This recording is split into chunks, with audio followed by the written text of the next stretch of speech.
Hello and welcome to the channel study with Shubham. 7 जुलाई 2026 के current affairs में आप सबों का स्वागत है। तो चलिए बिना देरी के शुरू करते हैं आज के महत्वपूर्ण करंट अफेयर्स। आज का हमारा पहला प्रश्न है, हाल ही में पश्चिम बंगाल के हुगली जिले के 3 पारंपरिक उत्पादों को जीआई टैग प्रदान किया गया, वे कौन से हैं? तो इसका सही उत्तर है ऑप्शन बी, जलभरा संदेश, जनाई की मनोहरा और बालागढ़ की लकड़ी की डिंगी नाव। पश्चिम बंगाल सरकार ने हुगली जिले के 3 प्रसिद्ध पारंपरिक उत्पादों को भौगोलिक संकेतक प्रदान किया है। ये चंदन नगर का जलभरा संदेश है, जनाई की मनोहरा मिठाई है और बालागढ़ की पारंपरिक लकड़ी की डिंगी नाव है। जलभरा संदेश की कहानी की बात करें तो जलभरा संदेश का आविष्कार 19वीं शताब्दी में मिठाईकार सूर्य मोदक ने किया था। सूर्य मोदक ने इसे जमाई ठकानो मिठाई भी कहा जाता है, जमाई ठकानो मिठाई कहा जाता है। लोक कथा के अनुसार कहते हैं कि इसे दामाद व अन्य रिश्तेदार को चौंकाने के लिए बनाया गया था। बाहर से सामान्य संदेश जैसा दिखने वाला यह मिष्टान अंदर से गुलाब जल या मीठे सिरप से भरा होता है। जैसे ही इसे काटा जाता अंदर का तरल बाहर निकल आता है, इसी कारण इसका नाम जलभरा पड़ा। जनाई की मनोहरा की बात करें, यह मनोहरा पश्चिम बंगाल की प्रसिद्ध छेना से बनी मिठाई है। इसकी सबसे बड़ी विशेषता है कि चीनी की कठोर परत, यह परत मिठाई को लंबे समय तक सुरक्षित रखती है और जनाई क्षेत्र में यह मिठाई कई पीढ़ियों से पारंपरिक विधि से बनाई जा रही है। डिंगी नाव की बात करें तो बालागढ़ में 500 वर्षों से लकड़ी की नावें बनाई जा रही है। यह परंपरा सप्तग्राम बंदरगाह के समय से जुड़ी मानी जाती है। सप्तग्राम बंदरगाह हुआ करता था, उस समय से जुड़ी मानी जाती है। यह नदी परिवहन, व्यापार, मत्स्य पालन, यात्रियों के आवागमन के लिए किया जाता था इसका उपयोग। आज भी स्थानीय कारीगर बिना आधुनिक मशीनों के पारंपरिक तकनीक से इस नाव का निर्माण करते हैं। पश्चिम बंगाल के कुछ अन्य जीआई टैग्ड उत्पाद की बात करें तो दार्जिलिंग की चाय है, बंगाल के रसगुल्ला, जयनगर की मोआ, गोविंदो भोग चावल, नोलन गुड़, शांति निकेतन का लेदर क्राफ्ट, बालूचूड़ी की साड़ी, नक्सी कांथा, तांगाइल साड़ियां। हमारा अगला प्रश्न है, हाल ही में गठित AI for good global commission के संस्थापक सदस्यों में भारत के कौन कौन शामिल हैं? AI for good global commission, तो इसका सही उत्तर होगा ऑप्शन बी, सुनील भारती मित्तल, मुकेश अंबानी एवं Lakshmi N Mittal.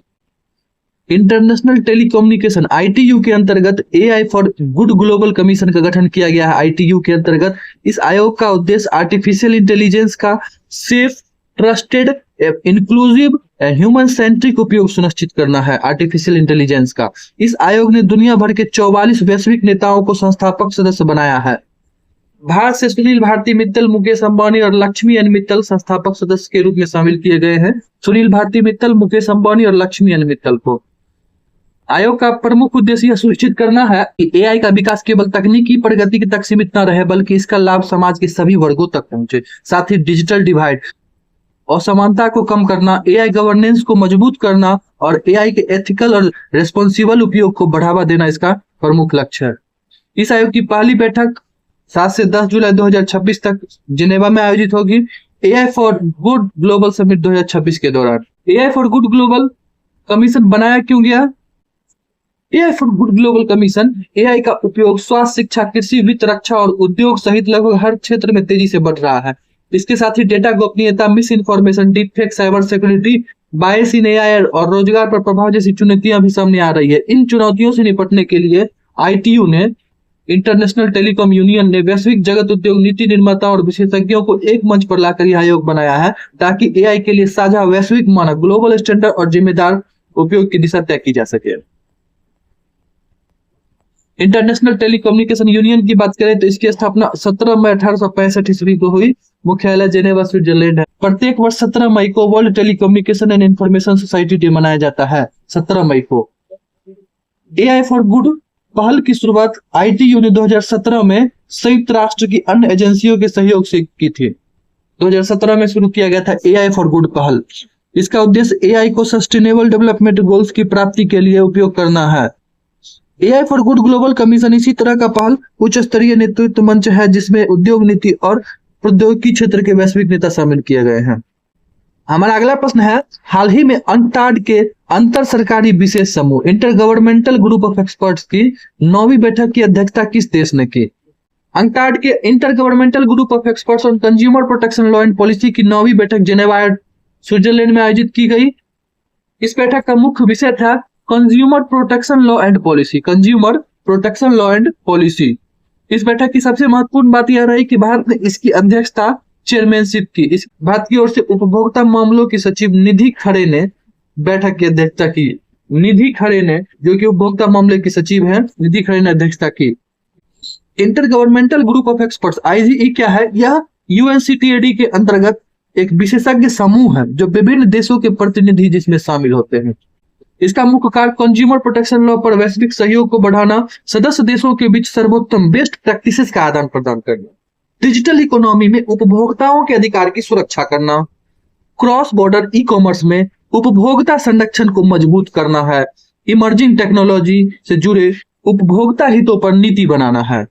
UNCTAD UNCTAD की बात करें तो United nation conference on trade and development, United nation conference on trade and development की स्थापना 1964 ईस्वी में होती है, जिसका मुख्यालय जेनेवा स्विट्जरलैंड में है। 1964 में विकासशील देशों के हितों की रक्षा और वैश्विक व्यापार में उनकी भागीदारी बढ़ाने के उद्देश्य से की गई थी अंकटाड की स्थापना। भारत का पहला ग्रीनफील्ड रिफाइनरी कम पेट्रोकेमिकल कॉम्प्लेक्स, भारत का पहला ग्रीनफील्ड रिफाइनरी कम पेट्रोकेमिकल कॉम्प्लेक्स कहां स्थापित किया जा रहा है? सही उत्तर होगा ऑप्शन बी, पचपदरा राजस्थान में। यह परियोजना एचपीसीएल राजस्थान रिफाइनरी लिमिटेड के माध्यम से विकसित की जा रही है। यह परियोजना एचपीसीएल और राजस्थान सरकार का संयुक्त उपक्रम है, जिसमें एचपीसीएल की हिस्सेदारी 74% है और राजस्थान सरकार 26% की हिस्सेदारी रखेगी। इसकी कुल अनुमानित लागत 69,450 करोड़ रुपए। इस कॉम्प्लेक्स की रिफाइनिंग क्षमता 9 मिलियन मीट्रिक टन प्रति वर्ष, 9 मिलियन मीट्रिक टन प्रति वर्ष होगी, जबकि पेट्रोकेमिकल उत्पादन क्षमता 2.4 मिलियन मीट्रिक टन प्रति वर्ष होगा। पेट्रोकेमिकल उत्पादन क्षमता की बात करें वो 2.4 होगा। पेट्रोल, डीजल और एलपीजी के साथ साथ प्लास्टिक, पॉलीमर और सिंथेटिक फाइबर जैसे उच्च मूल्य वाले पेट्रोकेमिकल उत्पादों का भी उत्पादन होगा यहाँ पे। ग्रीनफील्ड प्रोजेक्ट ऐसी परियोजना जो पूर्णतः नई जगह पर शून्य से स्थापित की जाती है। इससे पहले कोई औद्योगिक ढांचा मौजूद नहीं होता है, उस प्रोजेक्ट को ग्रीनफील्ड प्रोजेक्ट कहते हैं। एचपीसीएल की बात करें, हिंदुस्तान पेट्रोलियम कॉर्पोरेशन लिमिटेड की स्थापना 1974 ईस्वी में होती है। एचपीसीएल 74 मुख्यालय मुंबई में है। यह पेट्रोलियम एवं प्राकृतिक गैस मंत्रालय के तहत आता है। यह महारत्न कंपनी है, यह एक महारत्न कंपनी है। इसका मुख्य काम रिफाइनिंग, मार्केटिंग और पेट्रोलियम उत्पादों की आपूर्ति करना है। अगला प्रश्न है, हाल ही में राष्ट्रीय ई गवर्नेंस पुरस्कार 2026 में innovation by use of AI and other new technology श्रेणी का गोल्ड अवार्ड किस संस्था को दिया गया? Innovation by use of AI and other new age technology श्रेणी का गोल्ड अवार्ड आईसीएमआर को दिया गया। 2026 में आईसीएमआर को गोल्ड अवार्ड दिया गया। आयुर्विज्ञान अनुसंधान परिषद आईसीएमआर को राष्ट्रीय ई गवर्नेंस पुरस्कार नेशनल ई गवर्नेंस अवार्ड 2026 में गोल्ड अवार्ड से सम्मानित किया गया। गोल्ड अवार्ड से सम्मानित किया गया। यह सम्मान innovation by use of AI and other new age technology श्रेणी में आईसीएमआर माइंड्स प्रोजेक्ट के लिए प्रदान किया गया। माइंड्स प्रोजेक्ट के लिए प्रदान किया गया। यह पुरस्कार 29वें राष्ट्रीय ई गवर्नेंस सम्मेलन के दौरान जयपुर राजस्थान में, यह पुरस्कार कहां प्रदान किया गया? जयपुर राजस्थान में दिया गया। आईसीएमआर माइंड्स प्रोजेक्ट क्या है? आईसीएमआर माइंड्स प्रोजेक्ट की बात करें, माइंड्स अर्थात medical information and intelligence decision support. Intelligence decision support एक एआई आधारित डिजिटल प्लेटफॉर्म है जिसे चिकित्सा अनुसंधान और स्वास्थ्य संबंधी निर्णयों को अधिक तेज, सटीक और वैज्ञानिक बनाने के उद्देश्य से विकसित किया गया है आईसीएमआर को। इसमें AI, machine learning and natural language processing जैसी आधुनिक तकनीकों का उपयोग किया जाता है। आईसीएमआर की बात करें, इसकी स्थापना 1911 ईस्वी में हुई। आईसीएमआर की स्थापना, इसका प्रारंभिक नाम इंडियन रिसर्च फंड एसोसिएशन था। Indian research fund association. अभी वर्तमान नाम की बात करें तो 1949 में इसका नाम परिवर्तित किया गया, आईसीएमआर किया गया। मुख्यालय नई दिल्ली में है। यह स्वास्थ्य एवं परिवार कल्याण मंत्रालय के तहत आता है। राष्ट्रीय ई गवर्नेंस पुरस्कार की बात करें तो इसका आयोजक प्रशासनिक सुधार एवं लोक शिकायत विभाग है। प्रशासनिक सुधार एवं लोक शिकायत विभाग। इस पुरस्कार की प्रमुख श्रेणियों की बात करें, जैसे innovation by use of AI and other new technology श्रेणी में दिया गया आईसीएमआर को। वैसे डिजिटल ट्रांसफॉर्मेशन है, citizen centric governance, excellence in e governance, ये सब श्रेणियां हैं। हमारा अगला प्रश्न है, आईसीसी महिला टी20 विश्व कप 2026 का खिताब किस टीम ने जीता? तो इसका सही उत्तर होगा ऑस्ट्रेलिया। ऑस्ट्रेलिया ने महिला टी20 विश्व कप 2026 का खिताब जीता और 7वीं बार विश्व चैंपियन बनी। मुकाबले में उन्होंने इंग्लैंड को हराया और 7वीं बार रिकॉर्ड अपने नाम किया। यह महिला टी20 विश्व कप का 10वां संस्करण था। 10वां संस्करण था, जिसमें से 7 बार ऑस्ट्रेलिया ने जीता है। फाइनल मुकाबला लॉर्ड्स क्रिकेट ग्राउंड लंदन में खेला गया। फाइनल में player of the match Beth Mooney बनी। फाइनल में player of the match Beth Mooney Australia की प्लेयर गया। बेथ मुनी को ही प्लेयर ऑफ द टूर्नामेंट भी चुना गया। प्रतियोगिता में अपराजित रही, किसी से हारी नहीं, सभी मैच जीतती चली गई। ऑस्ट्रेलियन टीम की कैप्टन कौन थी? सोफी मोलिन्यो। सोफी मोलिन्यो। बेथ मुनी की रिकॉर्ड की बात करें तो यह बेथ मुनी को दूसरी बार प्लेयर ऑफ द टूर्नामेंट चुना गया है। आईसीसी महिला टी20 विश्व कप 2026 की बात करें तो यह 10वां संस्करण था। इंग्लैंड और वेल्स में हुआ। इंग्लैंड की राजधानी लंदन, वेल्स की राजधानी Cardiff. Final Lord's cricket ground London में हुआ। विजेता ऑस्ट्रेलिया और विजेता इंग्लैंड था। Player of the match final के Beth Mooney, player of the tournament भी बेथ मुनी। ऑस्ट्रेलिया की कप्तान सोफी मोलिन्यो और इंग्लैंड की कप्तान कौन थी? नेट सीवरब्रंट। आईसीसी की बात करें, इसकी स्थापना 1909 ईस्वी में होती है। मुख्यालय दुबई यूएई में है और इसके अध्यक्ष जैसा है।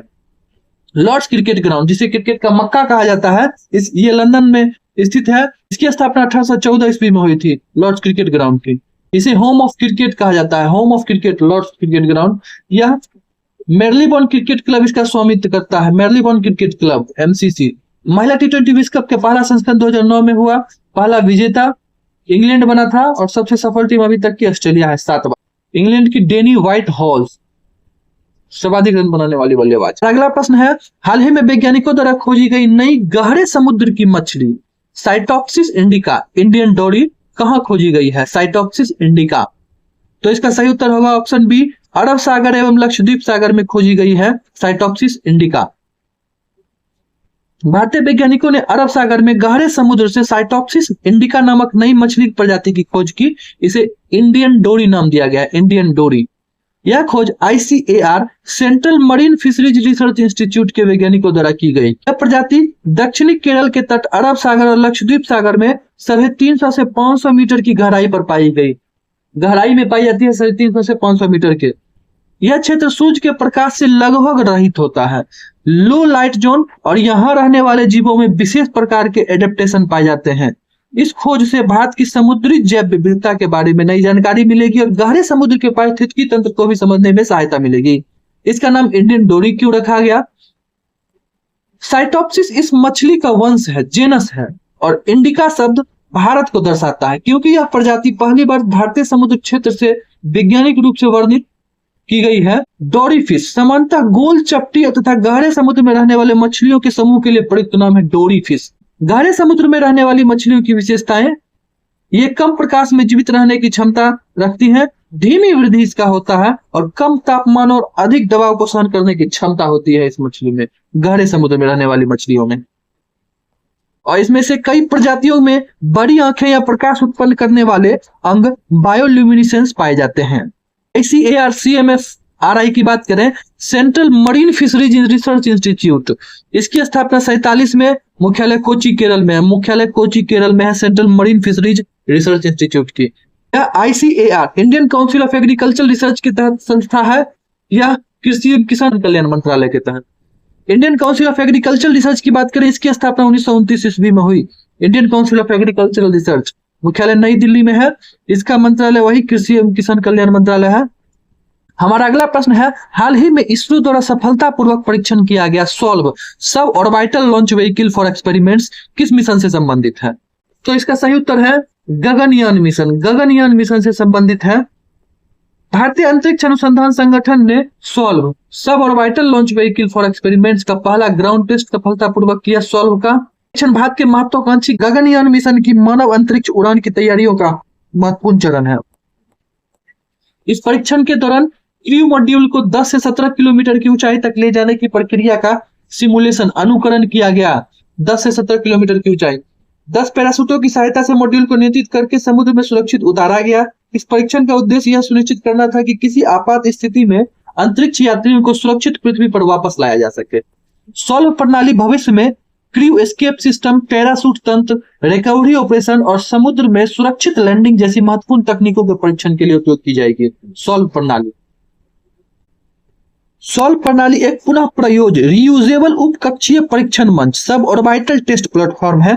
इसे इसरो ने मानव अंतरिक्ष मिशनों से जुड़ी तकनीकों पर परीक्षण करने के लिए विकसित किया है। सॉल्व प्रणाली गगनयान मिशन भारत का पहला ह्यूमन स्पेस फ्लाइट मिशन है। गगनयान मिशन, इस मिशन के अंतर्गत भारतीय अंतरिक्ष यात्री को लो अर्थ ऑर्बिट में लगभग 400 किलोमीटर की ऊंचाई पर लगभग 3 दिनों के लिए भेजा जाएगा और उन्हें सुरक्षित पृथ्वी पर वापस लाया जाएगा। 400 किलोमीटर की ऊंचाई पर भेजा जाएगा 3 दिनों के लिए। गगनयान के सफल होने पर भारत रूस, अमेरिका और चीन के बाद अपने बलबूते मानव को अंतरिक्ष में भेजने वाला चौथा देश बनेगा। इस गगनयान मिशन की घोषणा 15 अगस्त 2018 ईस्वी को हुई थी। लक्ष्य 2027 तक है। अंतरिक्ष एजेंसी इसरो करेगी। लॉन्च व्हीकल LVM-3 है। प्रक्षेपण स्थल सतीश धवन अंतरिक्ष केंद्र श्रीहरिकोटा से इसे प्रक्षेपित किया जाएगा। हमारा अगला प्रश्न है, हाल ही में नीता अंबानी को AAPI ह्यूमैनिटेरियन अवार्ड और key to the city of Tampa सम्मान किस क्षेत्र में योगदान के लिए प्रदान किया गया है? Humanitarian award and key to the city of Tampa. तो इसका सही उत्तर होगा ऑप्शन सी, हेल्थ केयर, शिक्षा, खेल, संस्कृति एवं सामाजिक सेवा के क्षेत्र में योगदान के लिए उन्हें humanitarian award and key to the city of Tampa सम्मान दिया गया है। रिलायंस फाउंडेशन की संस्थापक अध्यक्ष नीता अंबानी को अमेरिका के फ्लोरिडा में आयोजित 44वें AAPI American association of physicians of Indian origin वार्षिक सम्मेलन में ह्यूमैनिटेरियन अवार्ड से सम्मानित किया गया है। रिलायंस फाउंडेशन की संस्थापक एवं अध्यक्षा नीता अंबानी को इन्हें key to the city of Tampa का भी सम्मान प्रदान किया गया है। यह सम्मान किसी शहर द्वारा उन व्यक्तियों को दिया जाता है जिन्होंने समाज, शिक्षा, स्वास्थ्य, संस्कृति या मानव कल्याण के क्षेत्र में असाधारण योगदान दिया हो। नीता अंबानी को यह सम्मान स्वास्थ्य, health care, education, sports, culture and social service के क्षेत्र में उल्लेखनीय योगदान के लिए दिया गया। AAPI या American association of physicians of Indian origin America में भारतीय मूल के चिकित्सकों का सबसे बड़ा और सबसे प्रभावशाली संगठन है। AAPI इसका उद्देश्य भारतीय मूल के चिकित्सकों को एक मंच प्रदान करना, चिकित्सा अनुसंधान एवं स्वास्थ्य सेवाओं को बढ़ावा देना, मेडिकल शिक्षा और सामुदायिक स्वास्थ्य कार्यक्रमों का समर्थन करना है। भारत और अमेरिका के बीच स्वास्थ्य सहयोग को मजबूत करना। वर्तमान में AAPI के 80,000 से अधिक भारतीय मूल के चिकित्सक सदस्य या प्रतिनिधि वाले नेटवर्क का हिस्सा है जो अमेरिका की स्वास्थ्य व्यवस्था में महत्वपूर्ण भूमिका निभाते हैं। की टू द सिटी किसी शहर का सर्वोच्च सिविक ऑनर माना जाता है। AAPI की बात करें, इसकी स्थापना 1982 में हुई। इसका मुख्यालय अमेरिका में है। भारतीय मूल के चिकित्सकों का सबसे बड़ा संगठन AAPI है। रिलायंस फाउंडेशन 2010 ईस्वी में बनी। इसकी अध्यक्ष नीता अंबानी है। मुख्यालय मुंबई है। हमारा अगला प्रश्न है, हाल ही में दिवंगत हुई तीजन बाई किस लोक कला के लिए प्रसिद्ध थी? तीजन बाई, तो इसका सही उत्तर होगा ऑप्शन बी, पांडवानी। पांडवानी से संबंधित थी तीजन बाई। छत्तीसगढ़ की प्रसिद्ध, विश्व प्रसिद्ध पांडवानी गायक लोक गायिका तीजन बाई का 70 वर्ष की आयु में निधन हो गया। तीजन बाई ने पांडवानी जैसी पारंपरिक लोक कला को भारत ही नहीं बल्कि विश्व में नई पहचान दी। उन्होंने महाभारत की कथाओं को संगीत, अभिनय, संवाद, भाव भंगिमा और नाटकीय प्रस्तुति के माध्यम से जीवंत बनाया। उन्होंने अनेक देशों में पांडवानी की प्रस्तुतियां देकर भारतीय लोक संस्कृति का वैश्विक स्तर पर प्रचार प्रसार किया।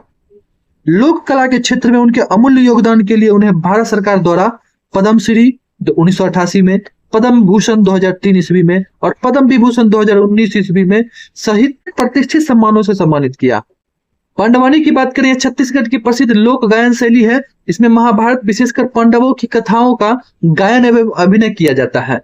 इस कला में कलाकार केवल गाता ही नहीं बल्कि अभिनय करता है, संवाद, विभिन्न पात्रों की आवाज निकालता है, हाथ में तंबूरा को लेकर पूरी कथा को प्रस्तुत करता है। इसी कारण पांडवानी को स्टोरी टेलिंग फोक थिएटर भी कहा जाता है। Storytelling folk theatre.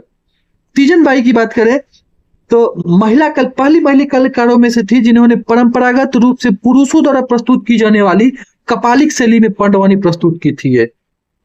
Pandavani की दो प्रमुख शैलियां हैं, एक वेदमती और दूसरा कपालिक। वेदमती की बात करें, यह इसमें कलाकार बैठकर प्रस्तुति देता है। वेदमती में यह अपेक्षाकृत शांत एवं पारंपरिक शैली है वेदमती। वहीं कपालिक शैली की बात करें तो यह खड़े होकर अभिनय किया जाता है। इसमें संवाद, नाटकीयता और भाव भंगिमा पर विशेष जोर दिया जाता है कपालिक शैली में। तीजन बाई इसी शैली की सबसे प्रसिद्ध कलाकार थी। तीजन बाई, इनका जन्म 24 अप्रैल 1956 ईस्वी को छत्तीसगढ़ में हुआ। यह पांडवानी से संबंधित थी। इन्हें 1988 में पद्मश्री, 1995 में संगीत नाटक अकादमी पुरस्कार, 2003 में पद्म भूषण और 2019 में पद्म विभूषण से सम्मानित किया गया। संगीत नाटक अकादमी 1953 ईस्वी में बना। इसका मुख्यालय नई दिल्ली है। संस्कृति मंत्रालय के तहत आता है संगीत नाटक अकादमी। तो आप लोगों को यह वीडियो कैसा लगा कमेंट बॉक्स में लिखकर जरूर बताएं। अगर आपको यह वीडियो अच्छा लगा हो तो लाइक करें, चैनल को सब्सक्राइब करें और अपने दोस्तों के साथ इसे शेयर करना बिल्कुल ना भूलें।